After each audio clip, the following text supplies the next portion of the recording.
Hello hi అండి.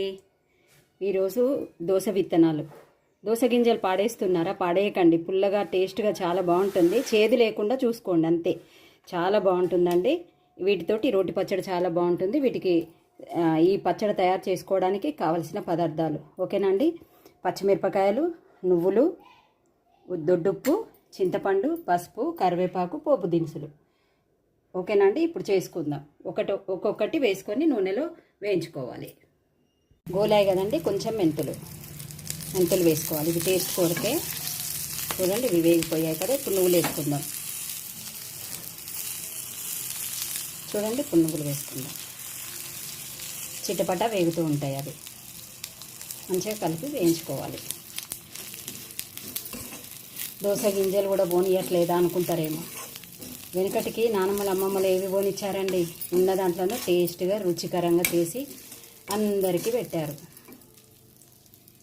ఇవి మొత్తం వేగాయి కదండి. ఇప్పుడు దించుకొని ఇప్పుడు దోస గింజలు వేయించుకుందాం. కొంచెం పల్లి నూనె వేసుకొని ఇప్పుడు దోస గింజలు వేసుకుందాం. చూడండి,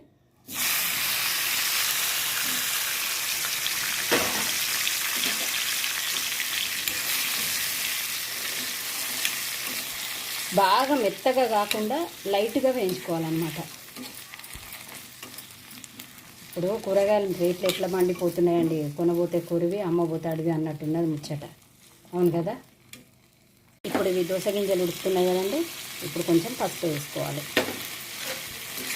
పసుపు వేసుకొని కొన్ని నీళ్ళు పోసుకోవాలి. గింజలే అన్నారు కదా, ముక్కలు ఎందుకు వేసింది అనుకుంటున్నారా?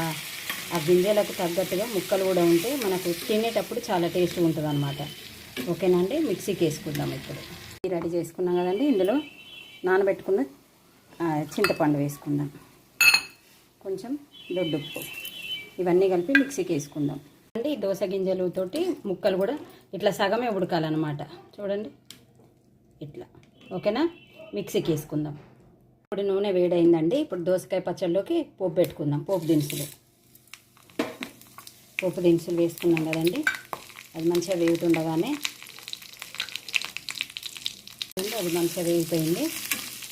వేగుతుండగానే కొంచెం కరివేపాకు వేసుకొని కొంచెం ఇంగువ వేసుకొని పోపు పెట్టుకుందాం. పోపు వేగిపోయింది కదండి. ఇప్పుడు కొంచెం ఇంగువ వేసుకుందాం.